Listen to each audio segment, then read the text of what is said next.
understand vulnerabilities in each phase. Like I mentioned about four different phases, right? So each phase will have its own vulnerability. So in the design phase, you can talk about lack of robust security architecture. So you don't understand what type of an AI system that you are building, where you are deploying it, whether it's a front-facing asset or it's an internal intranet hosted application. Who is able to access it? Who are the users? Who are the end users? All this will come into picture. Inadequate threat modeling. Anyone knows what is threat modeling? Stride, Pasta, anyone has used it before? So threat models are different. So it actually gives you an understanding of what is the attack mapping, what type of threats such systems will have, and then comes in insufficient data privacy safeguards. So you have to understand like what type of information is being collected, what type of PII is being used, what information is considered sensitive or private. All this will come into picture. Insecure authentication and authorization service, where you don't have proper guidelines to authenticate who is actually using and what role they are actually using this AI system. All this will come into picture. Inadequate input validation and sanitization. For example, SQL injection, prompt injection, command bypass, all these vulnerabilities. Inadequate output encoding. As I mentioned, there are certain secrets that an AI system shouldn't give out. Recently, one guy was able to extract Windows 11 decryption keys from ChatGPT. That was because of this output encoding. Insecure data storage and transmission, insufficient error handling and logging. So errors actually give you a wealth of information. So all these logs have to be collected to understand the performance of your AI. If there is any issue, any disruption, any threat actors attack, so that information can be collected here. Inadequate security assessment in AI model selection, data collection and preparation, as I mentioned, like what type of data is being fed. So the best analogy is garbage in, garbage out, right? So what information you train your system on, that effective the system will be. So you have to ensure what data is collected and prepared for this particular AI system to be trained upon. Use of unreliable sources to label data. So you don't know from where you are collecting this information. It is just tag some healthcare information and you download that metadata. It is not going to serve the purpose. Bias injection into machine learning models. So for example, say there is a model which is actually having a facial recognition system, or the application is in facial recognition reality, and you have some sort of racial profiling inside the application itself. The model itself is already biased, right? The moment someone's skin is dark or fair, it will categorize them as a criminal or a suspect. So the model is already failed. So that is the reason that bias injection and into machine learning models plays a key role. I believe everyone knows Tesla, right? Tesla? What is the key component of a Tesla? Sorry? Autonomous vehicle. So how is it bypassing any, what you call bomb or a person? How it is able to categorize it? What is the sensor? There is something called as LiDAR, right? So that's the heart of this particular piece. So what if that LiDAR's imaging and using that LiDAR's data to take an intelligent decision? It is actually going to scan, for example, say a stopboard. It will first read that board and then understand what operation has to be performed. Instead of hitting the brake, it is going to hit accelerator. What is going to happen? You are going to bump into someone else, or you are going to kill someone, or you are going to die. So actually there is a research, an interesting research if you would like to explore that field, of how a guy used just some tape to tamper with that LiDAR's sensing in that particular mission. So if you have interest, you can actually go through that. So insecure AI code recommendations, so you don't know how you are directly relying on AI system. As I mentioned, nakal karne ke liye bhi aadhar ka zarurat padta. So whenever you are actually directly blindly copying data from any AI system, before that you have to perform your own due diligence. So such a vulnerability might exist. Code vulnerabilities, so at the end of the day we are humans, so we might commit some mistakes. Unsecure data handling in AI systems, so sometimes what type of data we are feeding in, what output we are getting out. So there is a common problem of something called as hallucination, as I mentioned. So it will make up stuff. Weak access control, so someone is able to bypass your login credential or something, then drops the inadequate input validation and sanitization. So what information has to be collected, what prompts to respond to, etc. Susceptibility to input perturbation, so any prompt injection or something that will come in the picture. Insecure AI supply chain. So For example, the GPU that you are bringing in, the processor that you are bringing into your infrastructure is already tampered. So in US there is a good team that works with FBI. So anytime a new asset, a laptop or a system that is going into any of the government, 5 pillars of government, it is first completely dismantled, verified, and then after an attestation that machine will go into use for production purpose. So why? Because Russia tampered with them twice, I believe. So when I was there, I believe in 2022, I happened to meet the team, and they have a huge JTAG of environment like this school. So they only do one thing, which is dismantling everything to the bit. Like anyone knows what's a NAND reader in a mobile phone. So when you do dead box forensics or chip of forensics, we call it. So for example, in a case where you might have seen, you might have find a mobile in a burnt stage or inside water. How are you going to extract data out of the device? So there is something called as NAND chip. I mean, my critical subject I forgot that. Circuits ఉంటాయి కదండి. Exactly. So that is where NAND reader will come into picture. So using that NAND reader, we extract some data. Using that, we do something called as reconstruction again of the information that we have lost. Or we directly copy that onto a new board and flash that data and then try to extract the information. Inadequate asset protection. So for example, you have your AI system here in this room and you leave the door open. Someone comes, adds a malware to the system, job done, right? So that is inadequate asset protection in development phase. Then comes deployment, insecure API endpoints. For example, if someone is able to use or scrape information using your own API, then job done. Infrastructure as a whole, if at all there is any vulnerability inside the infrastructure itself. Lack of encryption during data transmission, so data in rest and data in motion, you have to ensure that you have proper encryption standards. Configuration vulnerabilities in cloud services, so mostly you will be using something like what are the new platforms that came in? NVIDIA is giving you GPUs. You have 3 more good players out there. I'm sorry, I forgot the names. Where you can actually buy GPU on rental basis. This is the new market that is out there. So instead of you buying, for example, hosting your entire anyone had done any hosting before? So if you go to DigitalOcean or something like hosting, you directly go buy a domain name and then you buy some compute or a CPU power, right? As part of billing, you also have that feature. Now there is a new feature called, for DigitalOcean, you have something called as a droplet. In that droplet, you can configure and choose which type of GPU you would like to use. So any such issue that comes because of those cloud services that you are using. Model stealing. So during pandemic, many people were actually trying to hit other countries to gather that vaccine formulation or the research that those organizations have already been doing. In today's world, that will move into AI, where you directly steal the model instead of using that compute power, trying to buy that data sets, gather those data sets and train those data sets. You directly buy or steal that particular finished model from someone, rebrand it and sell it off. So this is like intellectual property that will happen.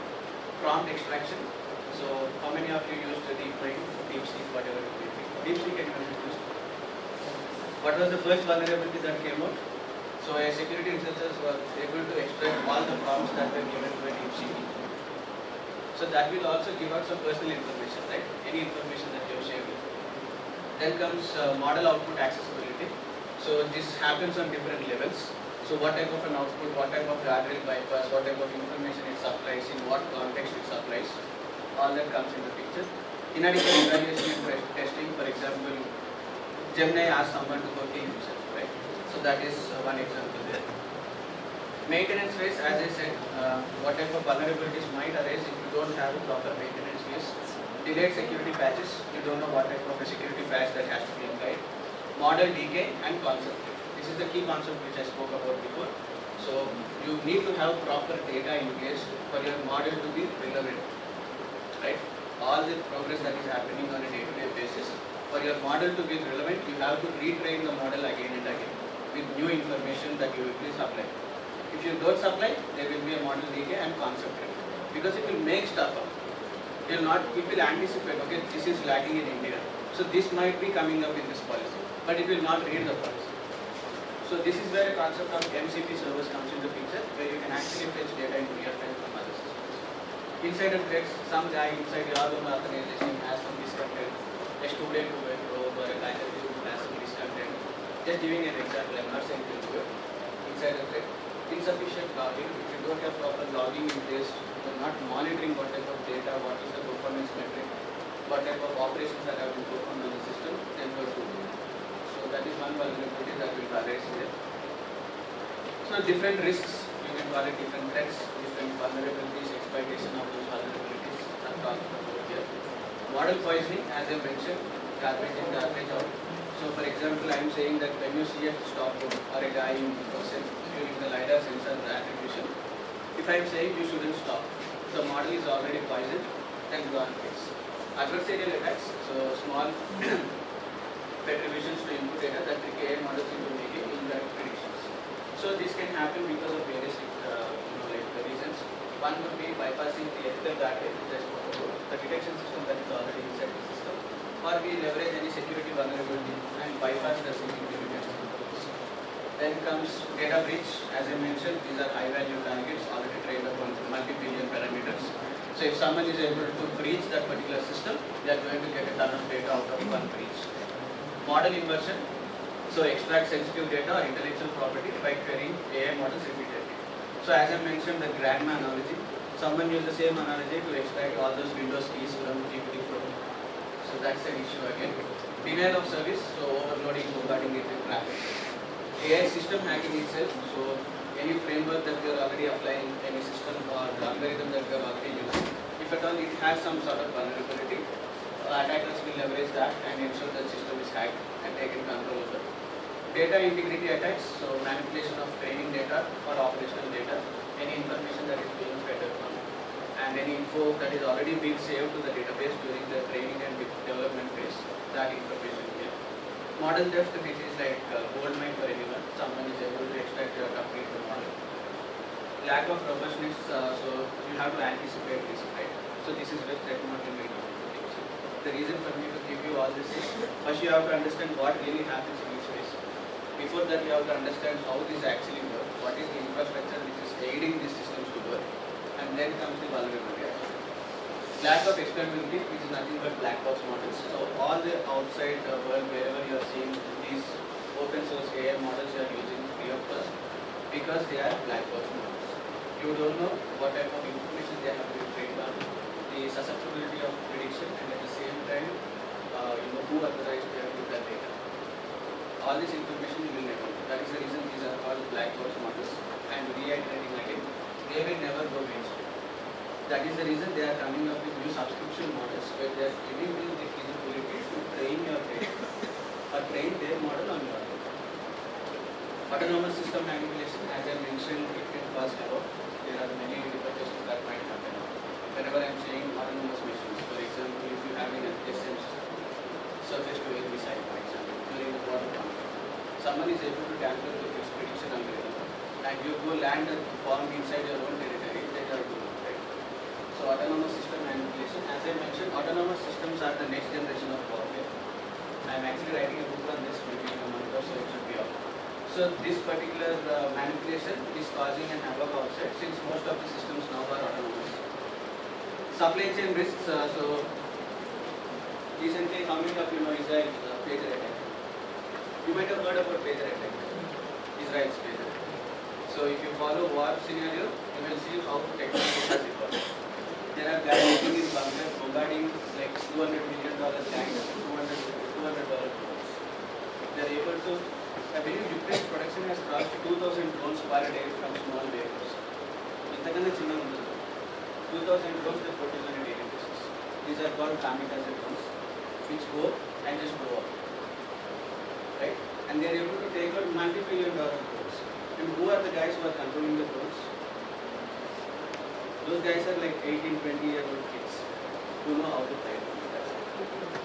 These are called DIY drones also. And then comes backdoor attacks. So you embed some malicious code into those systems. You use some sort of vulnerability at Trojan or a malware, and then ensure that you establish a backdoor into the system. Ethical exploitation, as I mentioned, deep use, deep fakes, whatever we call it.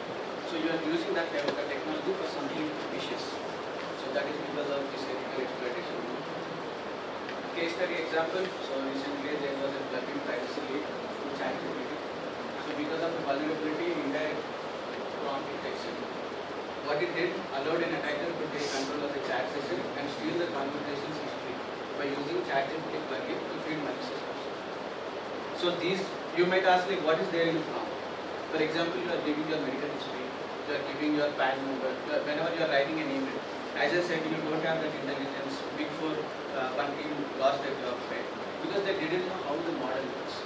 When you are giving some data, it is actually reading the data, understanding and giving you a reasoning, right?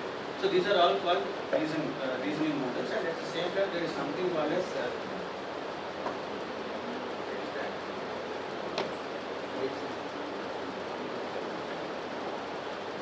so ALO, one of the main concepts is COT, TOT. Okay. So whenever you are interacting with any latest AI model, you are able to see some sort of conversation it is building with itself, right? You see some, like if you give a prompt, like write an essay with 500 words, it should not include any words XYZ, it should only give me so and so info. You feed everything. Mahabharat Motam with Rasisna, and then again it will start talking with itself, saying that the user asked me so and so, I have to do so and so. Thinking and the option, sir, if anyone has option. What is that thinking? That is nothing but COT, chain of thoughts, tree of thoughts. Okay. So this is the next generation which actually helps those AI systems.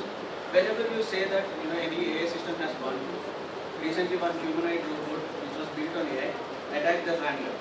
Why did it attack it? You are saying you are training the data. Right? So you have already trained it on superficial data. You have given everything in white. You never had any adversarial data that has been fed into the machine. How did it go through? That is what the concept of this exploitation of this particular concept of security. There was this unique model which was built by Google, if I am not wrong, which was able to talk to itself, and it created a known model out of its own intelligence. So you never know how this system works. So there are three concepts, right? Initially it was AI, then it became AGI, AI, artificial intelligence, artificial general intelligence. Next comes artificial single intelligence, super intelligence, and then comes singularity. Right? So we are going to go here. Whatever you see in this particular aspect, you are seeing neural links, you are seeing new biometric solutions, you are seeing new augmentation. And here when it comes, these are all sci-fi as of now. So why sci-fi? Because all the Hollywood movies which you are watching are actually coming with the same thought. What if these machines go rogue? Yes or no? What if they have their own capacity? Anyone has watched IVLP? If you have time, maybe we'll switch movie, we can watch it. So that actually came up with the concept of singularity. There was a famous writer also who published a book on the same principle. So many such vulnerabilities I didn't record the context. So what is the key takeaway from our meeting today? So adopt security throughout the life cycle. So you understood what is the life cycle, different phases of life cycle, and how you embed security at different layers, what type of risks or vulnerabilities you anticipate in those phases. Enhance threat modeling and testing. So incorporate adversarial testing, supply chain reviews, and security architecture assessments. When I'm talking about supply chain reviews, you have to understand your infrastructure first. What type of third-party components you are doing, what type of own components you are using, from where your components are coming in, etc. And then comes prioritize data quality and integrity. As I mentioned, you have to have proper data quality in place. So implement robust access control, logging, and validation of the data you have fed into your machine. Develop AI-specific incident response. No company in the world as of now has a complete incident response plan if at all an AI system goes rogue or an AI system gets compromised. Because this is a niche area. It has come up recently. Everyone is under the race. So there is something called as FOMO. Right? Everyone works on that principle, fear of missing out. Whatever you are learning, whatever admissions you get in AI, cyber, etc., is because they believe that this is the next future. Correct? Only because of the fear of missing out, people are spending money. So the same happens here. And collaborate and stay informed. Since this is a huge niche area, at the same time adaptation is rapid, you need to have proper collaborations in place where we have economic research which is being done by many universities. So Stanford has published something called as AI risk register, where you can go and you can see some thousands or hundreds of vulnerabilities there. Government regulations or guidance, as I mentioned, countries are coming up with their own laws, shared intent and industry best practices. So instead of you getting compromised and keeping it to yourself, you share your learnings with others so that they will learn. That is the reason why Google or any other company, Anthropic, whenever they are doing any security research, they are publishing the complete data to the public. Even though you are an individual or an organization, you can leverage that information and not commit the same mistake. So that's the intention. So current challenges, as I mentioned, limited AI awareness. Since this is a niche area, very new area, most of us are unaware of AI use or potential vulnerabilities because we don't even know how it works in the first place. Lack of AI-specific security measures because existing architecture, methodology, or existing infrastructure that we have in place is not prepared for AI. Risk classification gaps, since we don't even know what are the risks associated, there's a lot of gaps with respect to how a company will deal AI risk. Because AI risk is always specific to the company's needs based on the domain they are in, the work they are doing and others. No dedicated incident response plans for AI specific threats. Since we are already we are mostly into IT services or enterprise security, so we are not that much into AI yet. So once that comes in, option, we need to have an AI specific incident response plan. So what would be the way forward? What you can look at is invest in AI security R&D and specialized skill set. Define regulatory and compliance frameworks for AI. So this is already being formulated. I believe recently we are working on right paper on having this AI regulations in India. What type of regulations should come in and shared threat intelligence and case studies. So there needs to be a common platform to share this with others. Implement continuous monitoring for emerging threats. So continuous monitoring, as I mentioned, if you don't have enough logging in place, basic security practice will also fail. So with respect to AI, logging is even more necessary. So if at all you are a project management professional, you want to start an AI roadmap or an AI journey in your organization, there are certain areas that you have to understand. First one would be AI risk management, where you have to understand what are the AI specific risks. Fine, I am solving this issue, is it a burden for me, or should I be using this AI to improve the performance of the company or the particular department? So project managers should ensure AI-related risks are captured, assessed, and tracked in the project risk register from the outside. So the moment you say you are going to build AI for specific use case, you have to look at all the risks associated. Stakeholder engagement, since collaboration is really required when deploying an AI system. So you might think this is only an IT person's job. No. When an IT team says that they have an AI system, they have to take consideration from both security team and also the legal and compliance. Why legal? The moment you say data, the jurisdictional law will come into picture. Right? So this is called law of the land. Whenever a country comes up with its own set of regulations, you have to abide by these regulations. So if in US you are working with healthcare, you will come under something called as HIPAA compliance, HIP. So that is their gold standard for healthcare. Accessing or performing any ops on user data set for healthcare, you have to be compliant under it. So scheduling and resource allocation. So these models, it is not like I deploy more and forget for it. You have to do continuous retraining, review, assessment of the system. So you need to understand how much maintenance is required for these systems, what type of teams have to be allocated for these systems. Regulatory complaints, as I mentioned, AI laws are coming up, privacy laws are coming up, and when it comes to cybercrime, jurisdictional regulations will come into picture. When you talk about DPDP, there is something called as data localization. Anyone knows about it?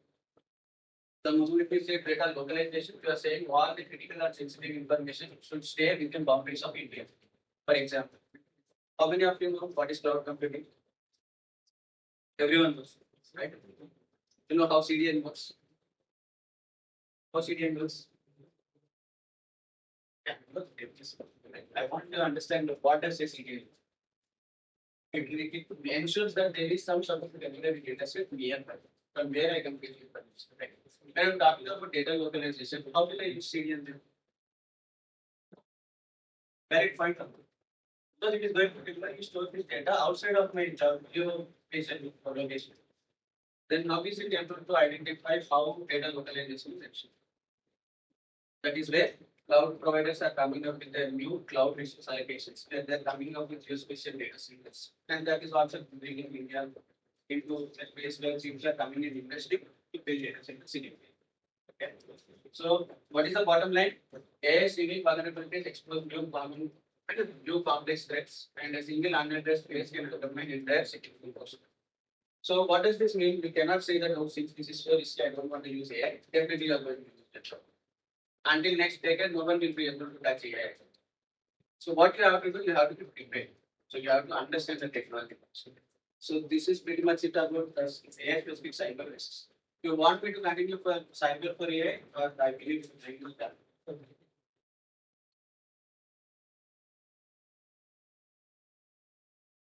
You want me to continue, or we are done? If you have time, maybe in 10 minutes, I'll try to cover how AI will be helpful for cyber. Once I can use this. At least yesterday, but continue. Continue or no? Thanks. My students here definitely learning.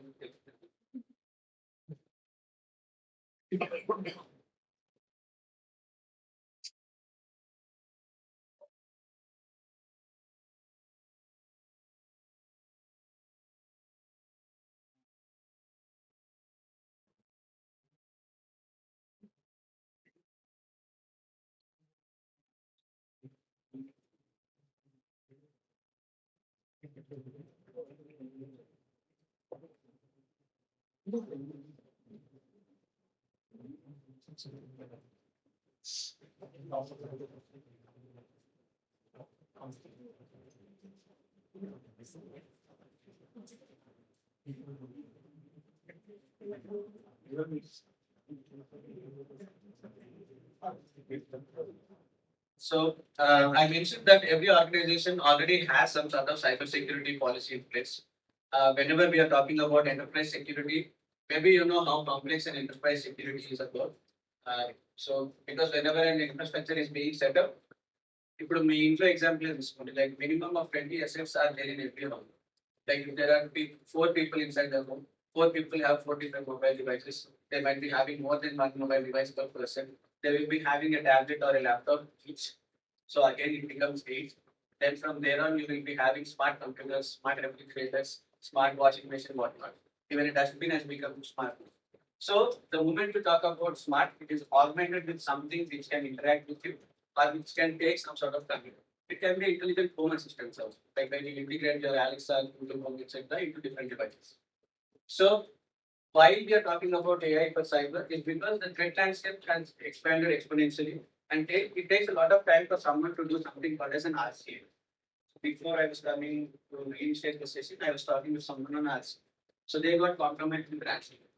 How are they going to do root cause analysis? This is nothing but incident response. Police is mandated forensics center, reconstruction center. When it comes to enterprise, we call it as incident response. But the moment you say there are terabytes of data, tons of devices, hundreds of thousands of devices across different geographical locations, how are you going to do that? This is where the time constraint comes in. So mere investigation చేస్తా technical investigation చేస్తా and we both are really good at investigation. మన ఇద్దరి మధ్యన differentiating factor ఏముంది? The speed at which we detect, right? Because there is something called as BCP in every organization, which is business continuity plan. The moment someone is trusting their data in our hands, it is our responsibility to give them something called as HA, high availability, right? For example, I stored all my personal photos on your Google Drive. For example, you are Google and I supplied all my information to Drive, deleted everything from my mobile use.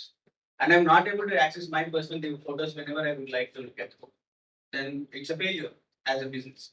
So that's the reason. And then comes 2025 attack surface is very, very complex because they are AI powered threats. ఒకప్పుడు fishing email అంటే సరిగా నా spelling తప్పు రాశాను లేకపోతే font సరిగ్గా లేదా alignment సరిగ్గా లేదు there were certain red flags that you can detect. But now these systems are so intelligent that they can write a very, very convincing email to trick you into believing that they are real users. So this is where I believe anyone has heard about AI personas. So you can actually create a persona. You can give some characteristics, traits, and people will be recently. I believe she was divorced or what I forgot. But someone scammed her saying that they are Ronaldo. Okay. So first ఏమైంది అంటే same ఒక dating website ఎవరో fake profile create చేసి she was trap.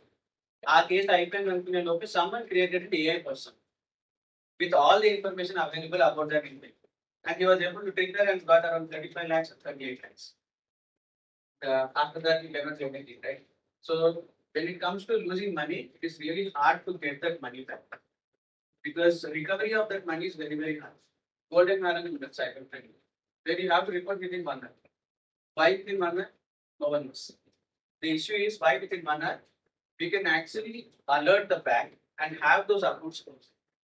That is where 1930 comes in, right? So 1930 కానీ లేకపోతే cyber crime during portal అనేది లేదంటే NCRP national crime reporting. So you go to that NCRP and register complaint. So అక్కడ ఏం జరగలేదు అని అనుకుంటున్నాను. The issue is the modus ఆపరెండి is very complex. ఒక అకౌంట్ డబ్బు చేసామన్నాను.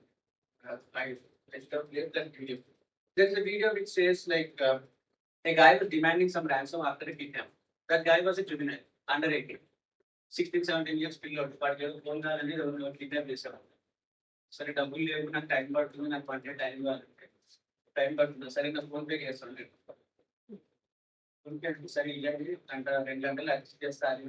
పోలీసులు వెళ్ళి పిల్లలు ఇస్తే 16 years, 17 years. So the issue is the attack surface is complex. A payload are facing the attackers are there. The moment you send money, either it gets converted into crypto, అది ఒకవేళ జాంతారా లేకపోతే రాజస్థాన్ లాంటి networks అని beggars ఉంటారు కదా, beggars కి government నుంచి lift of చేసి 5,000 ఇస్తాం, 10,000 ఇస్తాం, మాట్లాడడానికి తీసుకెళ్తారు. ఈ మాట రావాలంటే కామున్నాను. ఆధార్ కార్డ్ తయారు చేసుకోవడానికి మీకు తెలుస్తుంది. సో ద మూమెంట్ ఏంటంటే ఆధార్ కార్డ్ తీసుకొస్తే బయటకు వచ్చినాక 100 రూపాయలు చేతి పెట్టడం అవసరం. బ్యాంక్ అకౌంట్ ఓపెన్ చేయడానికి ఒక ఆధార్ కార్డ్ ఒక ఫింగర్ ప్రింట్స్ ఆరు. Today's step. That is called express banking in our country. So when they do that, an account gets opened. Then card is a debit card. ₹2 is 5,000 rupees limit. A card. So our time to chase the other one more class less than a different sure. So when you do when you call them and when you say that you are not double parification of account color driver, మిగతా network అంతా activate. Tyre 2 tyre 3 cities లో డబ్బులు draw చేసేస్తుంది. ఎవరు కట్టుకుంటుంది? ఒక account నుంచి ఎంత డబ్బులు డ్రా చేయాలి అంత డబ్బులు target. But whatever is inside that bank account when you complaint that can be frozen. మళ్ళీ ఫ్రోజన్ అమౌంట్ మీకు వెనక్కి రావడానికి ఎఫ్ఐఆర్ అక్నాలెడ్జ్మెంట్ నంబర్ మీకు జనరేట్ అయిన తర్వాత you have to go to your local police station. You have to wait until an FIR gets registered. After an FIR gets registered, the account holder will be called to prosecute. Either you will be called to police station or you have to attend it. ఇదంతా అయ్యేసరికి మీరు 2,000 ఇస్తే పోతే మనం 2,000 ఎప్పుడు కావాలని చెప్పాలి. So that is the reason recovery is very very constant. Like challenging thing in India. Supply chain vulnerabilities have been mentioned. Biggest example was recent Israel's pager integration. Hybrid IT both threats. So you are integrating your enterprise infrastructure with your hard-coded facilities out there. For example, మీకు శంషాబాద్ లో ఒక plant ఉన్నది, power plant. ఒకప్పుడు power plant ఏంటి, అదే విసిటీలో few 100 meters తర్వాత మనకి అక్కడ టెక్నికల్ కంట్రోల్ ఆఫీస్ ఉండేది, which is called HMI. Even those what HMI electrical switch on. So that is called human machine interface. So you are interacting with that machine.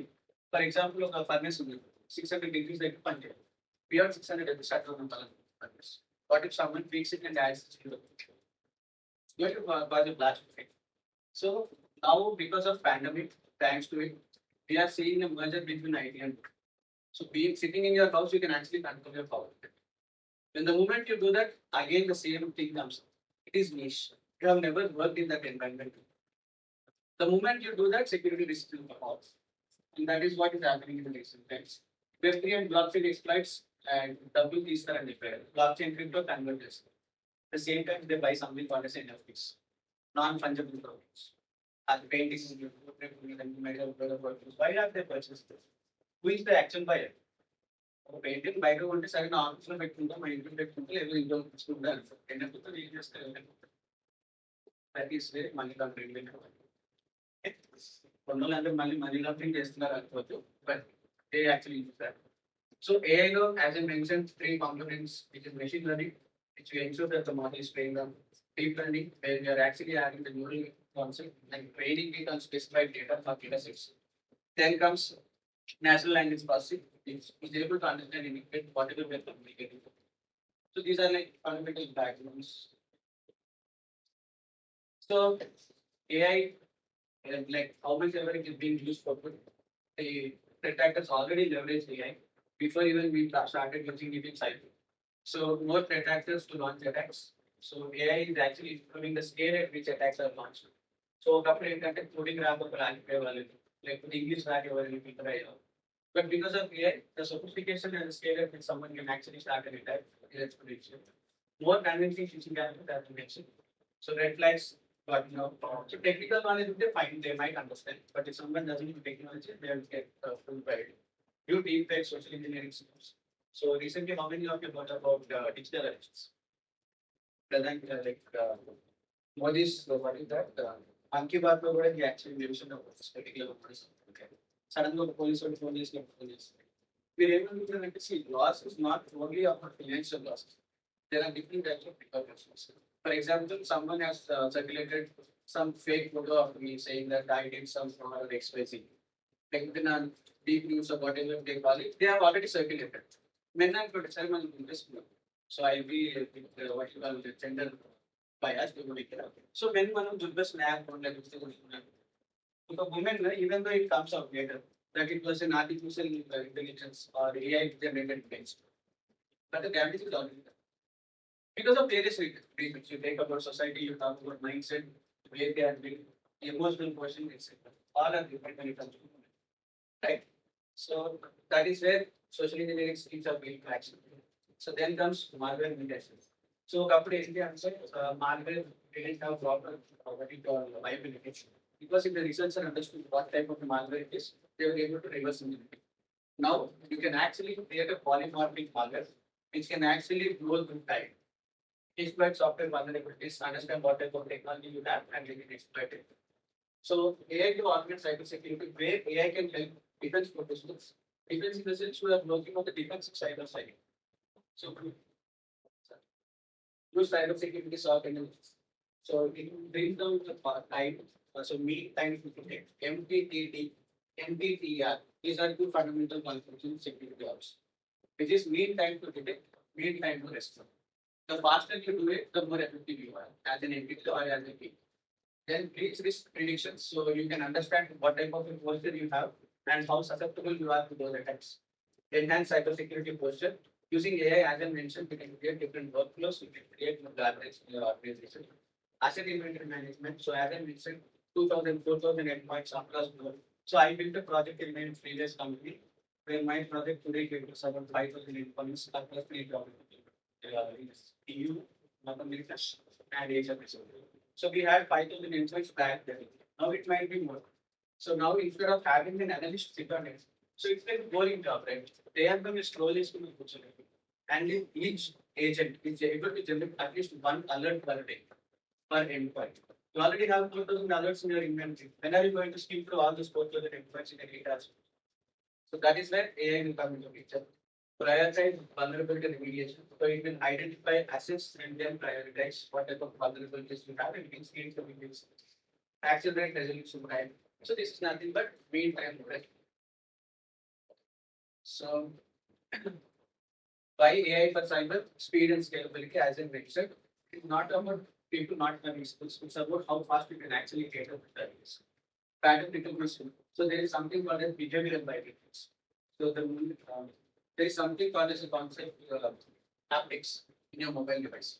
The way you hold your mobile, the way you type it, the pace at which you type, everything is actually a biomarker for an individual. So you and me, so we have a company called DBank, which has an accuracy of 99.6%. So even though someone has access to my phone, he knows my password, he is able to unlock my phone, but still he will not be able to perform any banking transactions on this website. Just by providing what type of an haptic signature that particular is. This is nothing but behavioral biometrics. If again it's a system, the way you type, the pace at which you type, the words that you are using, it can profile an individual using that also. Real-time threat hunting, so it can continuously monitor across the infrastructure. You might get bored. Or for example, see, humans have this tendency where our efficiency depends on our emotional state also. For example, you will morning and my intro nothing will go right. Right? Because you are not, so there is something called as cognitive bias. So the moment your emotional quotient gets built up, your capacity or the ability to work also will get absorbed directly. This is biology, nothing more rocket science. So here, when it comes to an AI system, you can feed in the parameters, you can feed in the pattern, you can feed in the responsibility, and it does that day in day out. That's the reason the moment you say AI is eating away jobs, remember only one thing: it is eating away all the mundane jobs that are out there. Repetitive and mundane tasks will be automated. In security ops, level one jobs are gone. They are already gone. There is no one who is saying that they are level one. If they are saying level one, just wait for 2 or 3 months and they'll be moved out of their companies because of workflow automations. So I have built this agent. I showed you an example of how a phishing email analyzer works, right? So with that, we already got down the MTTT to, I believe, 2 minutes. So if a phishing email is coming inside your organization, you are not clear whether it's a phishing attempt or not.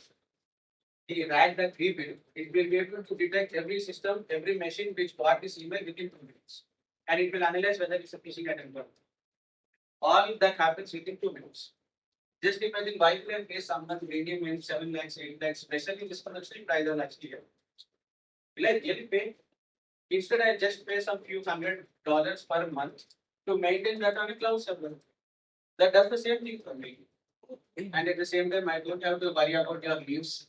I don't have to worry about your emotional state. I don't have to worry about your accuracy. No answerability. Yes, sir. So you have to understand from the payer's endpoint. Man, as a user, as a consumer, we are actually there because he's paying us. But if I have to pay tomorrow to someone, I have to be intelligent enough, right? So I have to adapt to it. That's what is happening. AI's potential to mine data. So across this different information. So you are also learning. For example, say there is this saying, right? When a guy comes to fix a ship, someone asks me, you just did some small job within 15 minutes and I have to pay you $1 million. Then he says it's not because of these 10 minutes you are paying me. It's 10 years of my experience that I have, you are paying me this much. So that happens with the AI. What it is able to do, this scale at which it is operating. For example, my visibility is less in Telangana. Now look at 100 machines, 50 assets, so that it takes up. So the business unit market, my profile. Beyond that, I will not have control, I will not have reach, and I cannot perform that way. If someone gives me 50 people, okay, 100 people, okay, 150 people, okay, 300 people of one money, Govt will I be able to cater to all 100 people at once? Performance limitation, biological limitation. When it comes to AI system, that is actually like previous one. So AI cybersecurity is already used in several applications. They already used as patterns for phishing detection is already done. Faster detection and incident response. So we are building one system for law enforcement. So it will be able to actually create a complete forensic timeline analysis within few minutes after this transaction. That is currently being testing for that law enforcement side. So network security, secure authentication. So where it will actually add an additional layer of authentication, preventing online frauds. You can actually create a score also. Threat hunting and detection. Actually, I wanted to cover that intelligence aspect today. But I thought it's more so I started that. So here, every security team will have an integral tool called SCM, security incident and management. Okay. So this will become part of any SOC team that is out there. Why? Because all the logs that you are actually creating, you are saying that you are having network logs, you are having your endpoint logs, you are having your mobile logs, you are having what we call the switches, routers, your DMVs, your ELP, your security. All this information is generating that what you call logs on a daily basis. So in security, there is a terminology called DPS, events per second. That is mostly in thousands in any company that we are seeing. Every machine will generate alerts, right? When I'm talking about a scale of 5,000 or 10,000 endpoints, imagine the scale at which the data is being generated. All the information that is being generated is stored in it, and the SIM actually gets ingested with that. And it is able to give us some information on it. So we click chasing, it is easier for people to navigate also. So that happens because of SIM. The next generation of SIM is SOAR, security orchestration and automated response. So AI వచ్చే ముందు this was the big things also.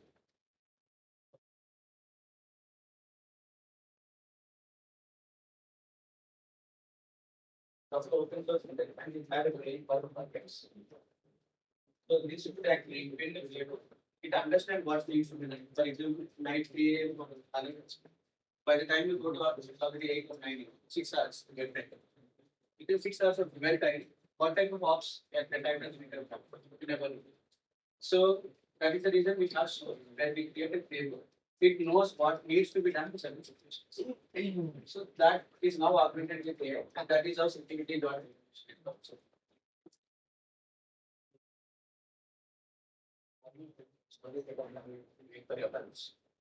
So behavioral gradient, as I mentioned, any information that you feed in the system, there is something called as pattern mapping.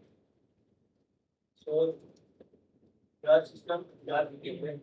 So what is this is a normal behavior correction. This is called baseline. So any rule or any incident that is triggered in an incident because of some sort of baseline behavior. So this devious how you can detect that behavior? As simple as, for example, every day Sai Krishna logins from banks so with an IP address of XY. Suddenly, if this login is coming from Singupuram, there is some sort of baseline deviation, right? Where this geographical react, like location every day is India, and suddenly it moves beyond India in some sort of region, then there has to be an anomaly. This is called anomaly. And this is where the system should come in, it's called as anomaly detection. How are you detecting it? How intelligent you are getting it? Is being evaluated with AI. So vulnerability management, as I said, there are different aspects to vulnerability management. But how AI is actually leveraging this using real-time threat intelligence from different fields, intelligent bad prioritization, it will actually categorize your vulnerabilities into different severities. Streamline vulnerability detection. So instead of you depending on a human, it takes an automated work and then automated patch deployment after you test it. These are not done in an enterprise directly because suddenly recent how many of you know BSOT? Blue screen of death. After a system you get that blue screen and you get logged out of this. So recently because of I believe it was CrowdStrike, right? Because of that, where they didn't test the patch properly, complete in world month operations were done. So they are never going to do automated patch deployment, but at least testing can be enhanced security posture, patch rollbacks, predictive analytics for proactive defense. So this is the new priority for people also. Predictive analysis. By how are you predicting? You're supplying with such huge data set, it is able to predict. So, for example, say ఈ situation లో person ఏం చేస్తుంది ఈ disease వచ్చినప్పుడు దీని తర్వాత ఒక వాటి సైడ్ ఎఫెక్ట్స్ ఉంటాయి కదా మెడిసిన్ తీసుకున్నప్పుడు కానీ లేకపోతే లాంగ్ లింగరింగ్ ఎఫెక్ట్స్ ఉంటాయి కదా what are those all this predictive analysis in health when it comes to cyber also the same. So what is your predictive analysis? What type of data set you are holding? What type of threat actors are exploiting outside? All this can be done in AI. Incident response. So as I said, two key aspects: mean time to detect, mean time to respond. That can be revolutionary in AI. So SaaS versions and also PaaS versions. PaaS is nothing but platform as a service, software as a service that you are using right now. So any data that you are using already, you can actually integrate that with AI, and it is able to do. With Velociraptor, if you want to do IR, I believe it will only take few hours of the time. It will take normally months to get the primary investigation. It will only take few hours. Identity and access management: who you are, what you are, and like why do you want to access it, how do you want to access it, all comes under identity access management. So how do you do this? How do you can provide access? There is something called as name. Sorry, child technical challenges, but this issue. JM is nothing but China Google label. So for example, I have to be given access for certain time. Then I will leave in school, right? Already if I have left the organization, my credential has to be taken. If at all I am a new manager in this organization, my role is actually updated. So my roles and responsibilities are changing. My access level should be open. So joiner, mover, leader. So this JML has been automated using AI for automation. Endpoint security, as I mentioned, like endpoint में like ransomware the virus in the end, that is directly attack instantly. If at all it has to perform an operation, it will be one task. DLP and data leak prevention or data loss prevention. So these are tools which will identify if any personal information or company's intellectual property is being leaked out of this laptop or asset. So law security, when you are serving provider is giving you AI tool. Incident investigation and response, as I mentioned, you are using your ML models or you are using your workflow automation tools. You are building a RAG for specific purpose. They are going to do the job for you.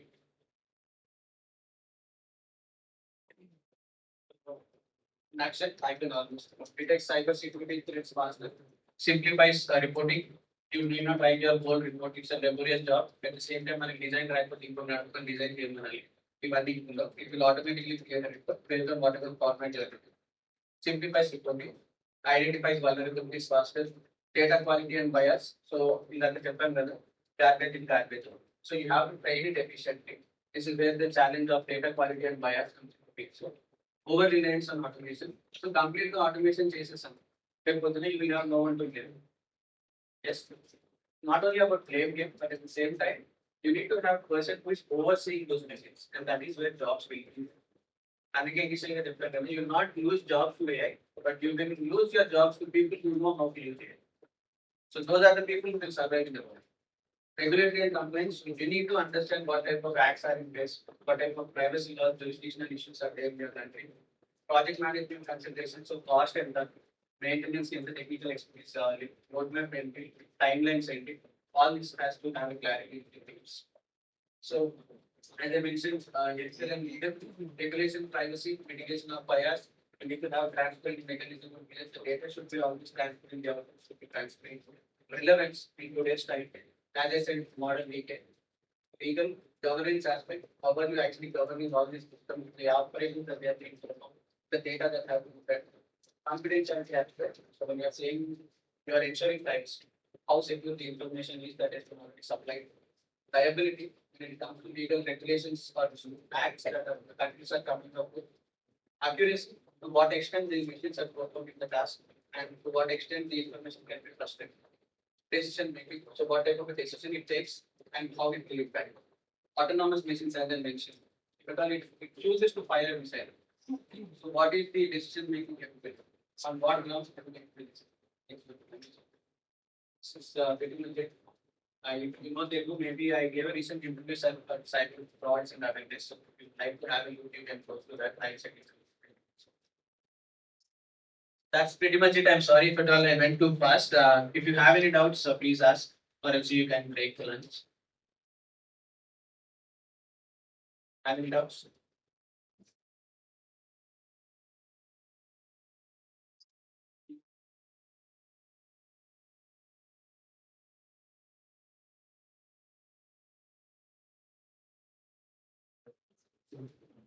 Yeah. We don't mind. Can I know the technologies or the tools which we will be helpful for our students in security? So cyber is a vast domain. So technology in the sense there are four fundamental aspects everyone who is willing to enter into cyber has. One would be networking, second one would be operating systems, third one would be cryptography, and fourth one would be understanding the what you call threat life cycle. So once you understand these foundations, only then you can actually land a job. Those are the goals. Because see, cyber is a vast domain, frankly, like actually.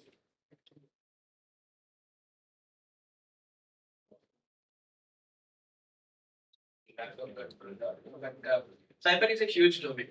Like whenever you say cyber security, people get intimidated because of one reason, because they imagine a black guy in a hoodie hacking systems. And they believe that they don't know shit, so they're not going to become hackers. So cyber is a vast domain. There are different areas. So first one would be red teaming on the offensive security side, where people will use the malware research, malware exploit development, and the security researchers, everyone red teamers. All these are on the offensive side. When it comes to defensive side, security, insurance, like operation center, you have incident responders, you have threat intelligence experts, you have threat advisory experts, you have what you call the guys who do R&D, build automation tools. Everything is on the defensive side. Again, on the legal or the liability aspects, you have something like GRC, governance, risk and compliance. So GRC is one part, architecture is one part, and so there are different roles.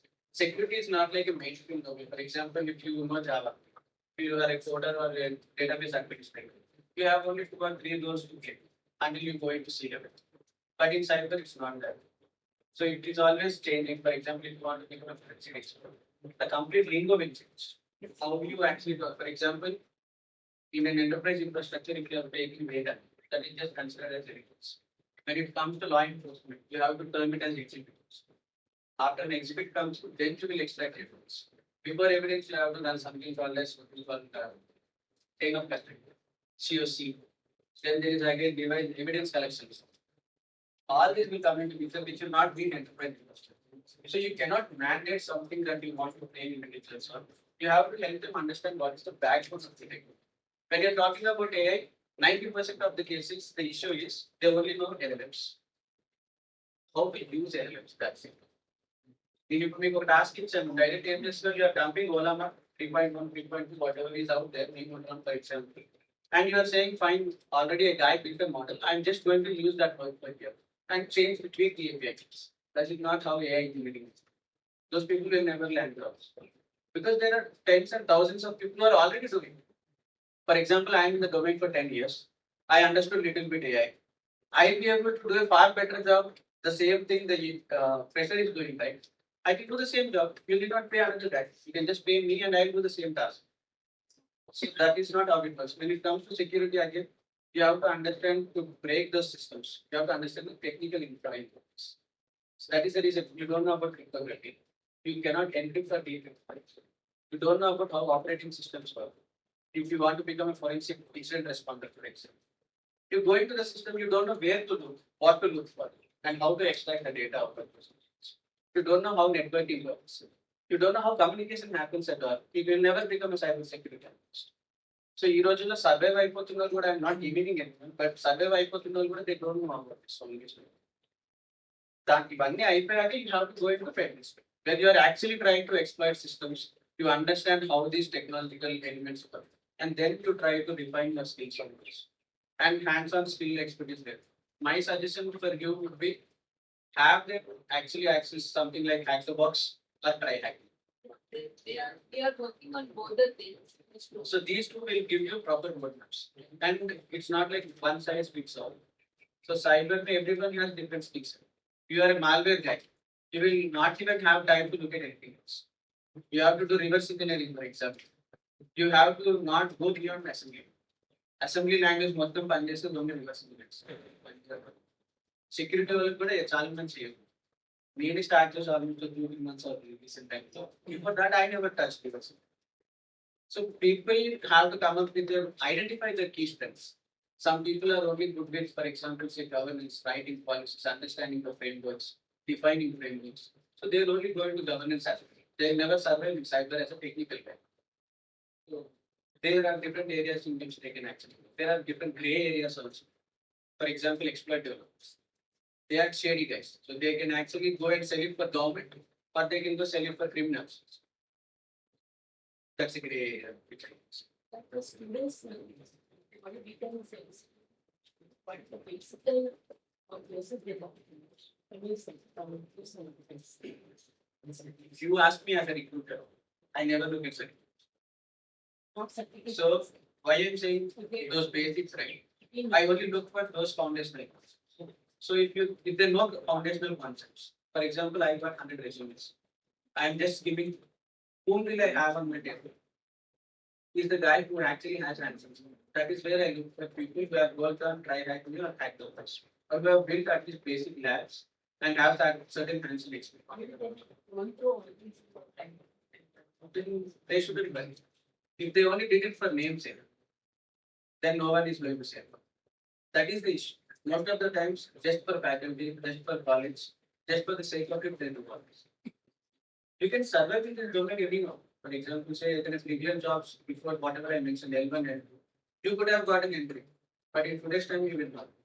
That is the reason you are seeing this unemployment. Day in, day out, people are getting used to from like C-level position to engineer level, everyone is leaving because of expiry reasons. So when I look for people, probably I go for this. If you have to look at certifications alone, you can go with junior penetration tester from Elon Security. You can go, if a person is really good, you can go for SCP, or you can go for CompTIA Security Plus if he's going on incident response or security level. So that is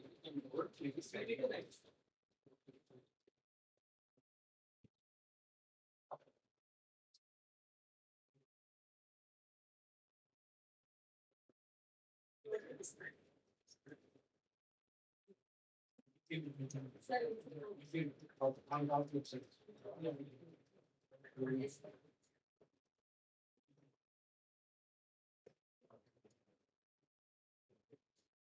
Any other doubts in the meanwhile, I'll write that. Is it good to use simulation-based dataset for analysis of the? Yes, it depends on what type of synthetic data. So simulation in the sense you're talking about synthetic data. So what type of synthetic data? What information you are actually using? So I'll just show you the technology element. So that's one way.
These are entry level.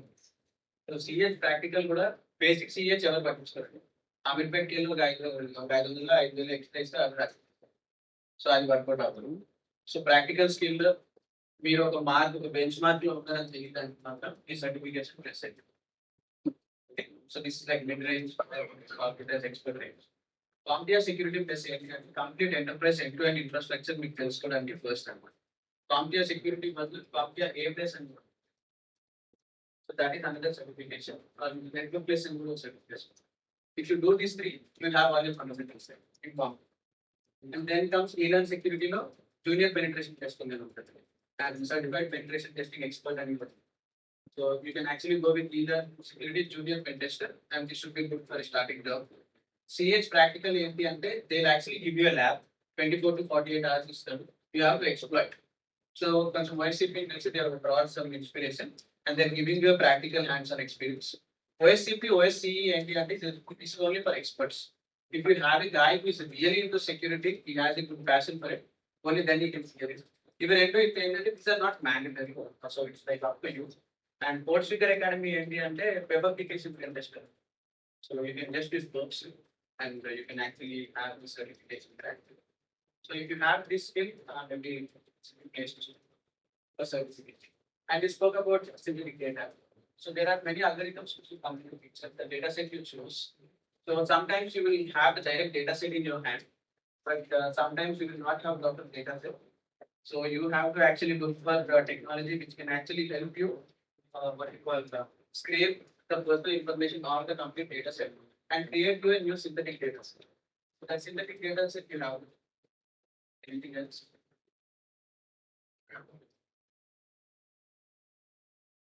Any specific tool, any specific methodology through which we can create not genuine, a usable synthetic percent?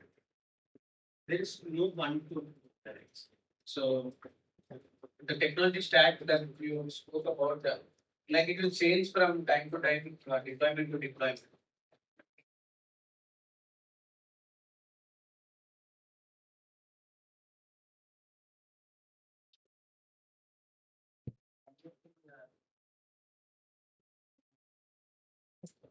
We are running a foundations cybersecurity workshop. It is a 60-hour long course, 45 hours of theory and 15 hours of practical. If someone is interested in cyber, would like to take up this certification, you can take it. I will take that certification. Don't worry, that time maybe I go a bit slow. Now, in the interest of time, I'm going a bit fast. So, I believe my laptop. So, yeah. I'll send you the data, don't worry. You can take it. If anyone has to that, maybe you can share with others. And I'll share some books that I've written. If you have interest, you can. I have ordered something on IoT security also. If someone is from ECE domain and someone wants to work with computer science, maybe that's a good place to start. So I'm a certified IoT security practitioner, certified by the. So I wrote that book back then. Recently, I completed privacy engineering, and there you have a lot of technology that you can use in today's time. From that book, maybe if you have a group or something, you can add me, or if you have a point of contact, I share the details with them, and they share. Anything else from what I have spoken? At least 10% అని అర్థమైందా? ఇప్పుడు కూడా చేస్తాను అర్థం కాదు గట్టిగానే వస్తాయి గట్టిగా ఏమి వినిపించలే ఇయర్ ఫోన్ పెట్టుకున్నా సో అట్లీస్ట్ 10% takeaways ఉంటే చాలు you have a starting point to see what you know what you would like to explore. So once you go into these concepts of ontology, knowledge graphs, you understand how path traversal works, parallel computing. ఇవన్నీ మీకు వచ్చాక you are already on par with people who are already working in AI. So once you have that benchmark set for yourself, then the job is done.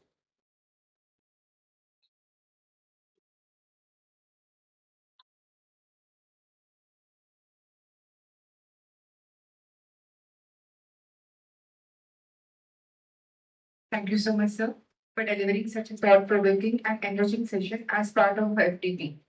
Your depth of knowledge and clarity in presenting complex concepts through enhance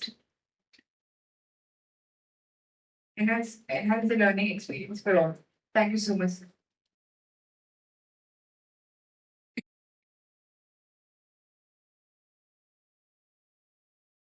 Thanks a lot, everyone.